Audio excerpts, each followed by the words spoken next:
Welcome to the channel people teacher. इस video में cover करेंगे सीटेट एनालिसिस में इन्वायरमेंटल स्टडीज़ यानी कि ईवीएस के पार्ट को। और ये हमारा जो ईवीएस का पेपर होगा वो 22 फरवरी 2015 का पेपर होगा। तो आइए देखते हैं ईवीएस में किस तरह के क्वेश्चंस पूछे गए थे। तो इस तरह से क्वेश्चंस आए थे यहाँ पर ईवीएस के पार्ट में। तो आइए स्टार्ट करते हैं फर्स्ट क्वेश्चन से। यहाँ पर 61 नंबर है। यहाँ पे निम्नलिखित में से कौन सा प्राथमिक स्तर पर ईवीएस के आकलन के लिए यानी कि ईवीएस के असेसमेंट के लिए उपकरण और तकनीक के रूप में कार्य करेगा? परियोजना बनाना यानी कि प्लानिंग करना, जर्नल लिखना और क्षेत्र भ्रमण यानी कि फील्ड ट्रिप पे ले जाना बच्चों को, या फिर विचार मानचित्रण करना यानी कि थिंकिंग कॉन्सेप्ट मैपिंग करना बच्चों के।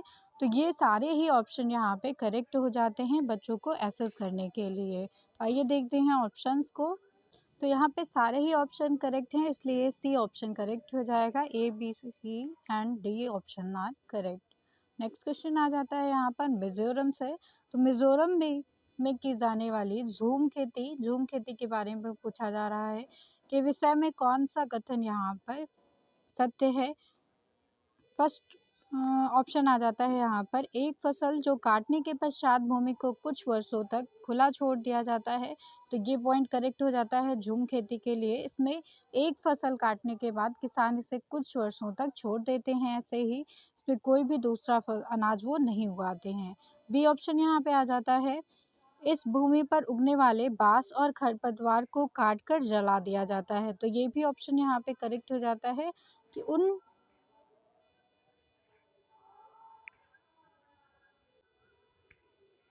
तो ये भी ऑप्शन यहाँ पे करेक्ट हो जाता है कि इनमें जो है जो खरपतवार उगती है उसको हम जलाते हैं, जिससे कि जो है उर्वरकता आ सके इसमें भूमि में। सी ऑप्शन यहाँ पे आ जाता है कि बीज बोने से पहले भूमि की गहरी जुताई की जाती है। तो ये यहाँ पे इनकरेक्ट हो जाता है, इसमें भूमि को जोता नहीं जाता है। नेक्स्ट आ जाता है कि एक ही खेत में 3-4 भिन्न-भिन्न प्रकार की फसलें उगाई जाती हैं। तो ये पॉइंट भी करेक्ट हो जाता है कि एक खेत में ही झूम खेती के लिए अलग-अलग पार्ट में अलग-अलग जो है खेती कर ली जाती है। देन ई पार्ट यहाँ पे आ जाता है कि आवश्यकता अनुसार रासायनिक उर्वरक तथा कीटनाशक का भी उपयोग किया जाता है। तो ई पॉइंट भी यहाँ पर इनकरेक्ट हो जाता है, क्योंकि यहाँ पर जंगलों को जलाया जाता है, उसी से इसको उर्वरकता मिलती है। तो ए बी और डी ऑप्शन यहाँ पे करेक्ट हैं, इसलिए बी ऑप्शन यहाँ पे करेक्ट हो जाता है। नेक्स्ट क्वेश्चन पे चलेंगे। तो ये सारे जो झूम खेती से क्वेश्चन किए जा रहे हैं ये बहुत इंपॉर्टेंट क्वेश्चन हैं। झूम खेती हमेशा पूछी जाती है। नेक्स्ट क्वेश्चन यहाँ पे आ जाता है, ईवीएस के शिक्षण यानी कि टीचिंग में उन प्रक्रिया आधारित कौशलों को बढ़ावा दिया जाना चाहिए जो पूछताछ आधारित प्रत्यक्ष अनुभवों के केंद्र बिंदु हैं। तो ईवीएस में हमें उन सारे कौशल को स्किल्स को जो है इम्पोर्टेंस देनी चाहिए। जब हम पूछताछ करते हैं, क्वेश्चन आंसर किया जाता है, तो उसमें डायरेक्टली जो एक्सपीरियंस इन्वॉल्व हों। निम्नलिखित में से कौन सा एक ऐसा अनुभव नहीं है, एक ऐसा कौशल नहीं है? पहला आ जाता है पूर्वानुमान। पहले से अगर हम अनुमान लगाते हैं तो ये यहाँ पर करेक्ट हो जाता है, प्रत्यक्ष अनुभव में आएगा। देन दूसरा आ जाता है निर्धारण करना। पहले से ही हम डिसाइड कर लेते हैं, मतलब जब हम डिसीजन की बात आ जाती है तो ये यहाँ पर इनकरेक्ट हो जाता है, ये कौशल नहीं है यहाँ पे प्रत्यक्ष अनुभव का। तो बी ऑप्शन यहाँ पे इनकरेक्ट हो जाता है, जबकि निष्कर्ष निकालना प्रत्यक्ष का है, अवलोकन करना भी प्रत्यक्ष का अनुभव है। लेकिन बी जो आ जाता है यहाँ पर निर्धारित करना, वो प्रत्यक्ष का अनुभव नहीं होता है यहाँ पर। नेक्स्ट क्वेश्चन यहाँ पे आ जाता है, राधा विभिन्न प्रकार के यात्रा टिकटों का उपयोग करती है। ऐसे टिकटों का उपयोग से निम्नलिखित में से किस संकल्पना का प्रभावपूर्ण ढंग से चर्चा की जा सकती है? तो इन टिकटों से किस जो है कॉन्सेप्ट पे हम चर्चा कर सकते हैं, डिस्कशन कर सकते हैं। फर्स्ट पॉइंट यहाँ पे आ जाता है कि अलग अलग साधनों से यात्रा करने पर यात्री की लागत क्या होती है, मतलब कॉस्ट के बारे में हम जान सकते हैं यहाँ पर कि किस ट्रांसपोर्टेशन से हम जाएंगे तो कितनी कॉस्ट पड़ेगी। तो ये करेक्ट हो जाता है यहाँ पर। दूसरा ऑप्शन है यहाँ पर कि यात्रा की लागत उस वाहन द्वारा उपयुक्त ईंधन पर निर्धारित की जाती है। तो ये यहाँ पे रॉन्ग हो जाता है स्टेटमेंट।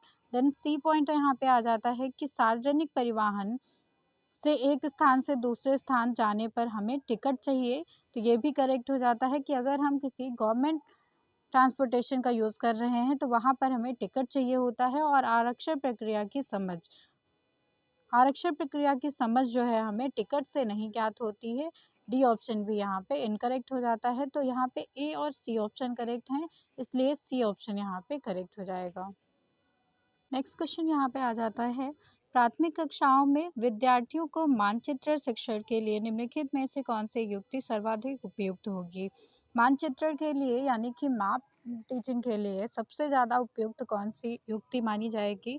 फर्स्ट है यहाँ पे ऑप्शन कि अध्यापक द्वारा श्याम पट्ट पर मानचित्र बनाना और शिक्षार्थियों को विभिन्न स्थानों की स्थिति के बारे में बताना। तो सिर्फ ब्लैक बोर्ड से जो है हम बच्चों को मैपिंग के बारे में नहीं समझा सकते हैं, तो ये स्टेटमेंट यहाँ पे रॉन्ग हो जाएगा। नेक्स्ट है यहाँ पर निर्देश देकर, तो निर्देश देकर भी नहीं समझाया जा सकता है। फिर एटलस के द्वारा दिखाना और विभिन्न स्थानों की स्थिति के बारे में बात करना, तो ये भी यहाँ पर इनकरेक्ट हो जाता है।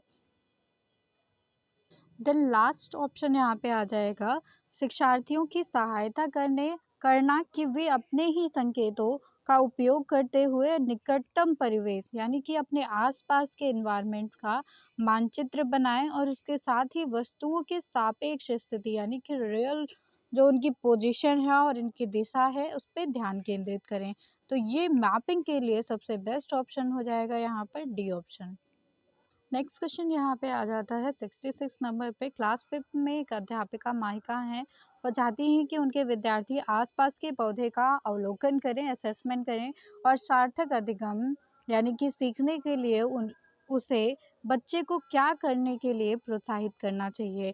तो वो चाहती हैं, यहाँ पर शिक्षिका का कहना है कि बच्चे अपने आसपास के परिवेश में जो भी पेड़ पौधे हैं उनका असेसमेंट करें। इसके लिए उन्हें चाहिए कि सबसे पहले वो बच्चों को जो है उनकी ऊंचाई, पत्तियों, गंध तथा उगने के स्थानों में अंतर का अवलोकन करा सकें। तो उसका असेसमेंट करें सबसे पहले कि ऊंचाई, पत्तियों, गंध और उगने के स्थान जो हैं उसमें अंतर, मतलब बच्चे जो है डिफ्रेंशिएट कर पाएँ उस चीज़ों को।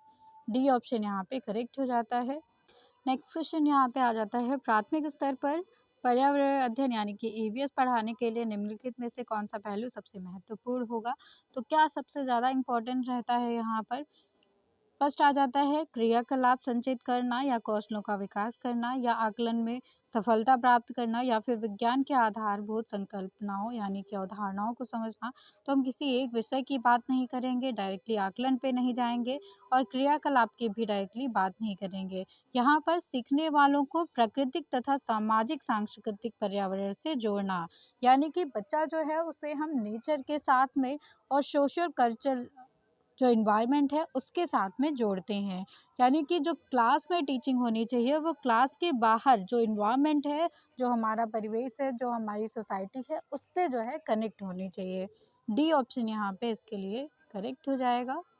नेक्स्ट क्वेश्चन यहाँ पे आ जाता है मानचित्रांकन से। तो प्राथमिक स्तर पर मानचित्रांकन सीखने के लिए शिक्षार्थियों को निम्नलिखित में से कौन से कौशल का बढ़ावा देना चाहिए या बढ़ावा मिलता है। तो बच्चे यहाँ पर सापेक्ष स्थिति को जानते हैं मैपिंग के थ्रू और दिशा का जो है उनको ज्ञान होता है। तो डी ऑप्शन इसके लिए करेक्ट हो जाएगा। नेक्स्ट क्वेश्चन यहाँ पे आ जाता है, एक तालिका दी गई है जिसमें पेट्रोल के मूल्य दिए गए हैं 2007 जून में क्या आ रहे हैं और उसके बाद दिसंबर 2014 में क्या मिल रहे हैं। तो ये लीटर में है, पेट्रोल के प्राइसेस यहाँ पे ये हैं और दिसंबर 2014 में इतने बढ़ गए हैं। उसके बाद डीजल के प्राइसेस यहाँ पे ये हैं और उसके बाद दिसंबर 2014 में ये भी प्राइसेस बढ़ गए हैं। तो उपर्युक्त तालिका का आधार अध्ययन करने के बाद में क्लास 5th की विद्यार्थी देवमती ने अपनी पाठ्य पुस्तिका में लिखा। तो उसने ये 4 पॉइंट जो है लिखे हैं। पेट्रोल डीजल की अपेक्षा अधिक महंगा है। तो आप देखिए फर्स्ट पॉइंट यहाँ पे लिखा गया है कि पेट्रोल डीजल की अपेक्षा जो है ज़्यादा महंगा है, ये पॉइंट हो गया पहला। दूसरा है पेट्रोल की अपेक्षा डीजल के मूल्य में वृद्धि का प्रतिशत अधिक है, या फिर डीजल सस्ता है इसलिए सार्वजनिक परिवहन इस पर चलता है, या फिर डी ऑप्शन है यहाँ पर कि डीजल पेट्रोल से सस्ता है, लोगों के डीजल वाली गाड़ियाँ खरीदनी चाहिए। फिर यहाँ पे ऑप्शंस दिए गए हैं कि निम्नलिखित में से कौन सा ऑप्शन यहाँ पे सही है। तो इसमें आप देखिए सी और डी जो है निष्कर्ष यहाँ पे सही हो जाता है कि डीजल सस्ता है इसलिए लोगों को डीजल वाली गाड़ियाँ खरीदनी चाहिए और डीजल सस्ता है इसलिए लोगों को सार्वजनिक परिवहन से ही चलना चाहिए। तो यहाँ पर बी ऑप्शन करेक्ट हो जाएगा इसके लिए। नेक्स्ट क्वेश्चन यहाँ पे आ जाता है प्राथमिक कक्षाओं में प्राइमरी लेवल पर ईवीएस की टीचिंग के लिए सभी सामान्य उपागम का अनुपालन किया जाना है, एक जो है इसमें से छोड़कर। तो कौन सा नेगेटिव नॉट होगा इसमें वो आपको बताना है। मूर्त से अमूर्त की ओर तो हम टीचिंग करते हैं, मतलब कॉन्क्रीट टू अब्स्ट्रैक्ट चलते हैं, स्थानिक टू व्यावसायिक चलते हैं, लोकल से जो है यूनिवर्सल पे चलेंगे और उसके बाद सरल से कठिन चीज़ें भी पढ़ाई जाती हैं, तो ये भी करेक्ट हो जाता है। अमूर्त से मूर्त यानी कि अब्स्ट्रैक्ट से हम कॉन्क्रीट कैसे जाएंगे, जब हमने मूर्त से अमूर्त बोला है तो ये ऑप्शन यहाँ पे इनकरेक्ट हो जाएगा। मतलब बच्चे को पहले हम सरल चीज़ें दिखाते हैं, पहले हम बच्चे को जो उसके सामने है उसका ज्ञान कराते हैं, फिर उससे जो है इमेजिनेशन या थिंकिंग में ले जाते हैं। तो डी ऑप्शन यहाँ पे इनकरेक्ट है। तो डी ऑप्शन यहाँ पे देखिए केवल डी, बी ऑप्शन जो है यहाँ पे इनकरेक्ट हो जाएगा। नेक्स्ट क्वेश्चन आ जाएगा यहाँ पे राष्ट्रीय पाठ्यचर्या रूपरेखा एनसीएफ 2005 ने कक्षा पहली और दूसरी के लिए ईवीएस में ईवीएस के किस पाठ्यक्रम या पाठ्यपुस्तकों की संस्तुति नहीं की है, इसके लिए सबसे उपयुक्त कारण है। तो ईवीएस जो है फर्स्ट और सेकंड क्लास में नहीं पढ़ाया जाता है, इसके लिए आपको रीज़न बताना है। तो यहाँ पे ईवीएस की संस्तुति ना करने का रीज़न हो जाता है कि संदर्भ युक्त अधिगम परिवेश प्रदान करना, बच्चे को कॉन्टेक्स्टफुल लर्निंग एनवायरनमेंट बच्चों को प्राप्त किया जाता है इसके द्वारा। तो डी ऑप्शन यहाँ पे करेक्ट हो जाता है। नेक्स्ट क्वेश्चन आ जाता है यहाँ पर एक अध्यापक को क्लास 4th के विद्यार्थियों को हमेशा देश के भोजन की सांस्कृतिक विविधताओं पढ़ानी चाहिए। मतलब हमारे देश में कैसे कैसे अलग अलग क्षेत्र में अलग अलग भोजन किया जाता है, तो भोजन की सांस्कृतिक विधाएं जो हैं वो बच्चे को पढ़ानी चाहिए। इस विषय को पढ़ाने के लिए सर्वोत्तम विधि कौन सी है, तो इसके लिए सर्वोत्तम विधि कौन सी है ये आपको जो है पूछा जा रहा है। फर्स्ट ऑप्शन हो जाता है यहाँ पर फ्लैश कार्ड दिखाएं, या बी ऑप्शन यहाँ पे आ जाता है कि अपने देश के विभिन्न राज्यों के विभिन्न लोगों द्वारा खाए जाने वाले विभिन्न भोजन के बारे में विद्यार्थियों को एक प्रोजेक्ट परियोजना के द्वारा बताएं। तो ये ऑप्शन तो अभी हमें सही लग रहा है। सी ऑप्शन यहाँ पे है कि उनसे जो है उन्हें क्या खाया है उसके बारे में चर्चा करें, तो बच्चों ने क्या खाया है इसके बारे में चर्चा करें, या फिर विद्यार्थियों से कहें कि वे अपने परिवार के भोजन के बारे में सूचना एकत्र करें। तो ये ऑप्शन इसमें से बी ऑप्शन करेक्ट होगा। भोजन की विविधता को दिखाने के लिए कि सबसे पहले अपने देश के विभिन्न राज्यों के विभिन्न लोगों के द्वारा खाए जाने वाले अलग अलग भोजन के बारे में विद्यार्थियों को एक प्रोजेक्ट यानी कि परियोजना के जो है हम अवसर देते हैं, जिसमें बच्चे अलग अलग तरह से भोजन को खोजेंगे, वहाँ के लोगों के बारे में जानेंगे कि कहाँ पे किस स्थान पर कौन सा भोजन किया जाता है। तो बी ऑप्शन यहाँ पे प्रोजेक्ट टेक्निक करेक्ट ऑप्शन हो जाएगा, क्योंकि इसमें बच्चा जो है एक्टिवली इन्वॉल्व रहेगा। नेक्स्ट क्वेश्चन आ जाता है यदि हम पक्षियों का अवलोकन करें, असेसमेंट करें हम अगर बर्ड्स का, पक्षियों का यहाँ पर यानी कि किसी भी स्पाइसेस का, तो यहाँ पे हम यह देखते हैं कि अधिकांश पक्षी जो है अपनी गर्दन अत्यधिक हिलाते हैं। इसका क्या कारण हो सकता है? अत्यधिक हिलाते हैं क्योंकि उनकी जो नेत्र हैं, उनके जो नेत्र होते हैं वो एक जगह पे फिक्स होते हैं, स्थिर रहते हैं, इसलिए वो जो है अपनी आँखों को घुमा नहीं पाते हैं, इसलिए उनको गर्दन घुमानी पड़ती है। ये ऑप्शन के लिए करेक्ट हो जाता है। नेक्स्ट क्वेश्चन यहाँ पे आ जाता है रीना आम पसंद करती है और वह उन्हें जाड़े के लिए संरक्षित करना चाहती है। निम्नलिखित में से कौन सा तरीका संरक्षण के लिए सर्वाधिक उपयुक्त होगा? आम पापड़ और अचार बना लेना। तो ये एकदम करेक्ट ऑप्शन हो जाता है कि हम लोग गर्मियों के मौसम में जब आम होता है तो उसका अचार बना लेते हैं, आम पापड़ बना लेते हैं, जिससे उसको हम संरक्षित कर सकें लंबे टाइम के लिए। तो ए ऑप्शन यहाँ पे करेक्ट हो जाता है। नेक्स्ट क्वेश्चन आ जाता है यहाँ पे केरल के निकटवर्ती राज्य कौन से हैं? तो केरल के निकटवर्ती राज्यों में आ जाता है कर्नाटका, क्योंकि केरल के बगल में है, और तमिलनाडु भी इसी में आ जाता है। तो यहाँ पे डी ऑप्शन इसके लिए करेक्ट हो जाएगा, केरल के निकटवर्ती राज्यों के लिए। तो ये साउथ इंडिया का मैप है यहाँ पर। इसमें आप देखिए ये हो जाता है हमारा केरला। केरला के जो है बगल में यहाँ पे जो बाउंड्री टच होती है वो तमिलनाडु की है, उसके बाद कर्नाटका की है। तो इस तरह से कर्नाटका और तमिलनाडु जो है इनके निकटवर्ती राज्य होंगे। नेक्स्ट क्वेश्चन यहाँ पे भोजन से रिलेटेड है कि निम्नलिखित में से हमारे देश के किस राज्य में अधिकतर लोग नारियल के तेल में पकी हुई समुद्री मछलियाँ खाते हैं। तो जहाँ पर समुद्री क्षेत्र होगा वहाँ के लोग जो है नारियल के तेल में पकी हुई समुद्री मछलियाँ खाएंगे और वहाँ पे नारियल भी बहुत ज़्यादा होगा। तो गोवा ऐसा क्षेत्र है यहाँ पे, गोवा बी ऑप्शन यहाँ पे करेक्ट हो जाता है, जहाँ पर नारियल के तेल में पकी हुई समुद्री मछलियाँ खाई जाती हैं। गोवा यहाँ पे करेक्ट हो जाता है। नेक्स्ट क्वेश्चन आ जाता है, निम्नलिखित में से वह कौन सा जानवर है या जंतु है जिसके अग्र दांत हमेशा बढ़ते रहते हैं और वे दांतों को बहुत अधिक लंबा ना होने देने के लिए वस्तुओं को काटते या कुतरते रहते हैं। तो आपको पता है काटने और कुतरने का काम जो है होता है वो चूहे का होता है, गिलहरी का होता है यहाँ पर, क्योंकि उनके दांत बहुत ज़्यादा लंबे होते रहते हैं। इस तरह से यहाँ पर गिलहरी करेक्ट ऑप्शन हो जाएगा इसके लिए, क्योंकि वो काटती और खुदरती रहती है, उनके अग्र दांत बढ़ते हैं इसलिए।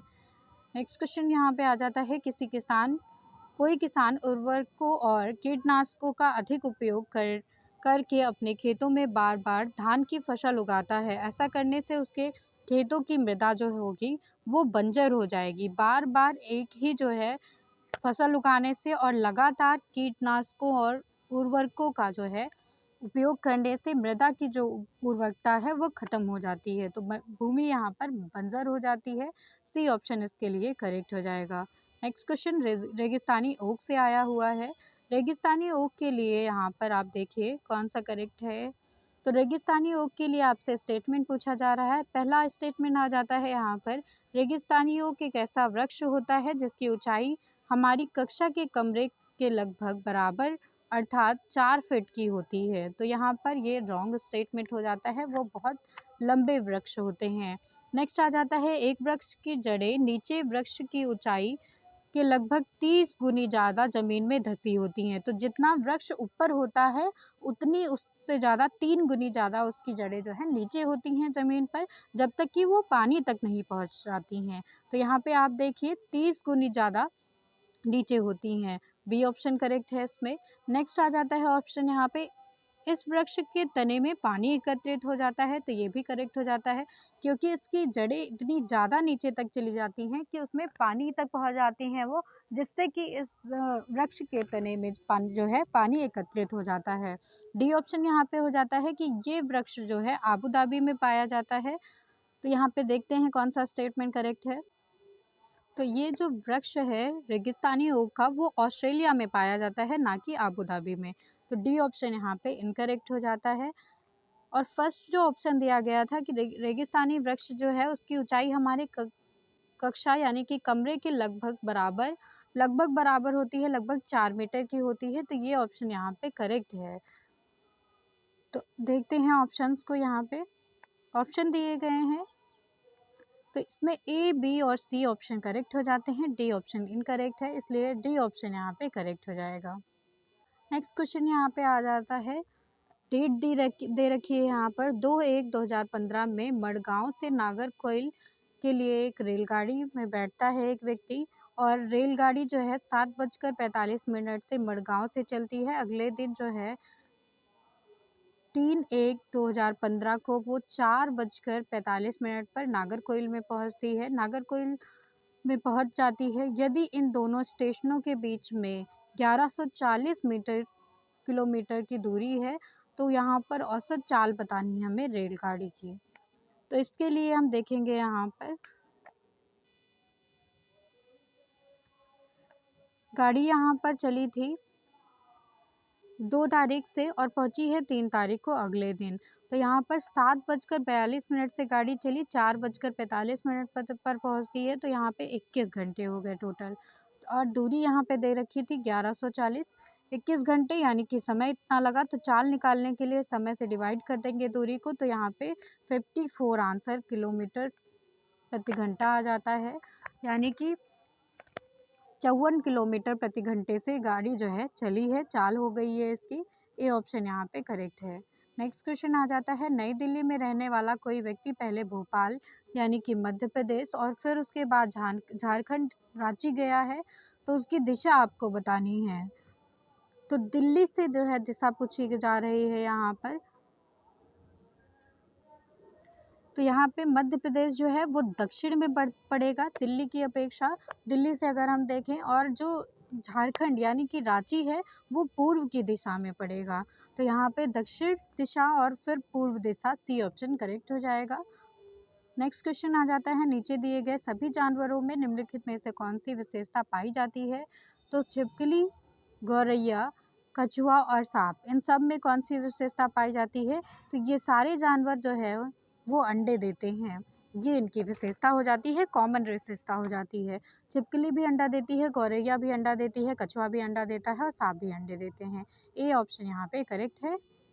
नेक्स्ट क्वेश्चन यहाँ पे आ जाता है, प्राथमिक स्तर पर पर्यावरण यानी कि ईवीएस की शिक्षा के लिए कहानियों तथा कविताओं का प्रभावी ढंग से उपयोग किया जाता है। पर्यावरण अध्ययन में इनके उपयोगिता का मुख्य उद्देश्य क्या है। कहानी और कविता सुनाने का उद्देश्य क्या हो जाता है। तो कहानी और कविता जो है सुनाने का उद्देश्य है कि सीखने के लिए बच्चे को कॉन्टेक्स्ट जो है इन्वायरमेंट देना, संदर्भगत वातावरण यहाँ पे दिया जाता है बच्चे को, जिससे वो हर एक चीज़ को इफेक्टिवली सीखते हैं। बी ऑप्शन यहाँ पे करेक्ट है। नेक्स्ट क्वेश्चन आ जाता है, प्राथमिक स्तर पर अध्यापिका जलाभाव के विषय पर अपने 4th क्लास के स्टूडेंट को प्रभावपूर्ण तरीके से किस प्रकार आंकती है। तो यहाँ पर बच्चों का असेसमेंट करना है जलाभाव टॉपिक के लिए।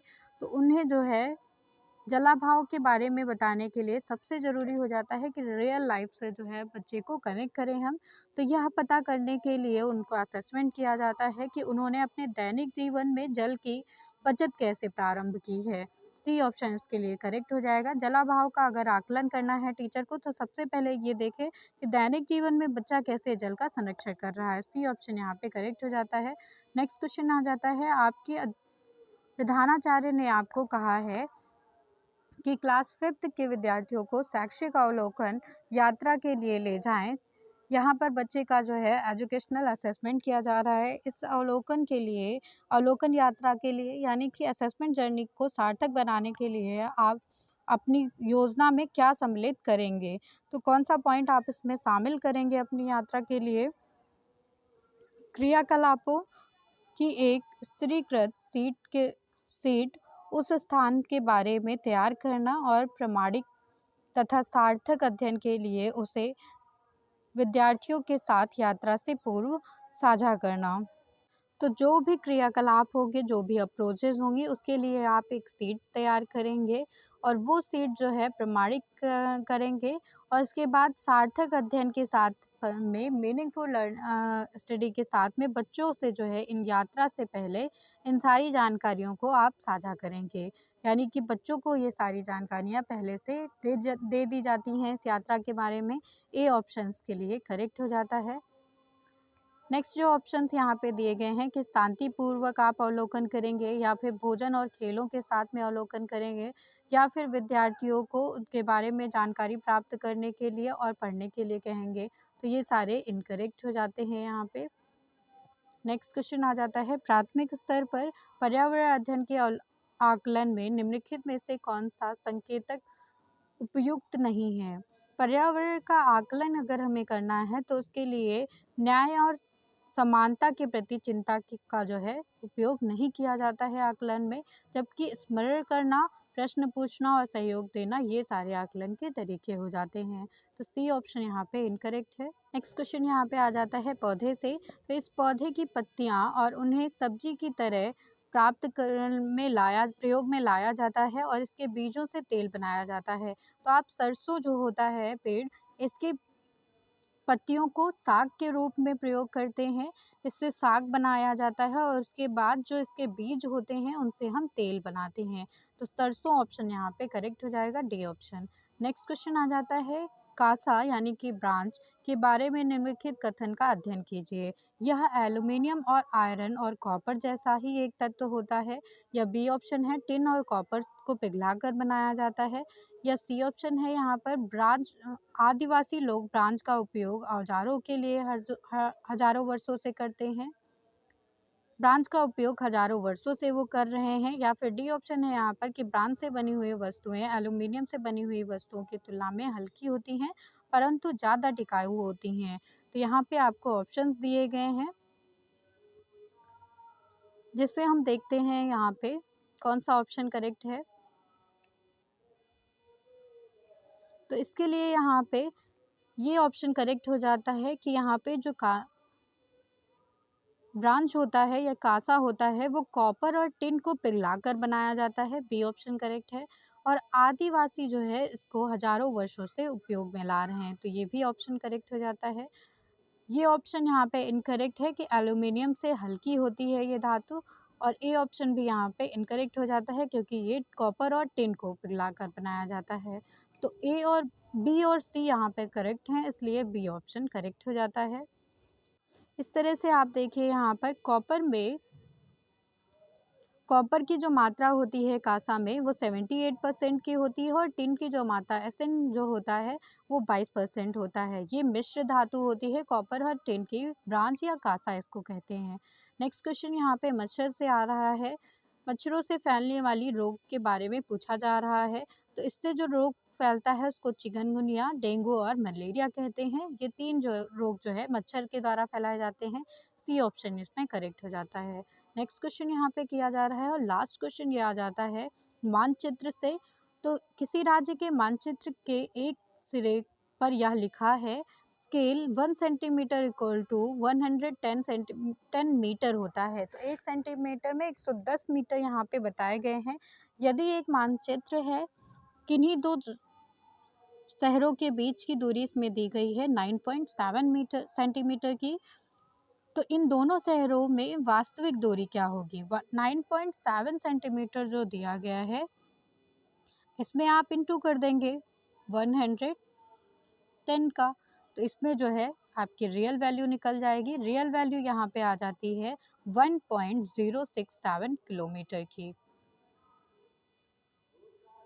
क्योंकि इसमें जो मीटर में वैल्यू आती है 1067, उसको हम मीटर से जो है किलोमीटर में कन्वर्ट करते हैं, क्योंकि हमारे ऑप्शंस जो है वो किलोमीटर में दिए गए हैं। तो 1000 मीटर बराबर होता है 1 किलोमीटर के, इसलिए यहाँ पर 3 संख्या बाद पॉइंट लग जाएगा। इसमें जो है ए ऑप्शन यहाँ पे करेक्ट है किलोमीटर के लिए। इस तरह से यहाँ पर 30 क्वेश्चंस कंप्लीट हो जाते हैं ईवीएस के लिए। थैंक यू एवरीवन, पढ़ते रहिए, सीखते रहिए।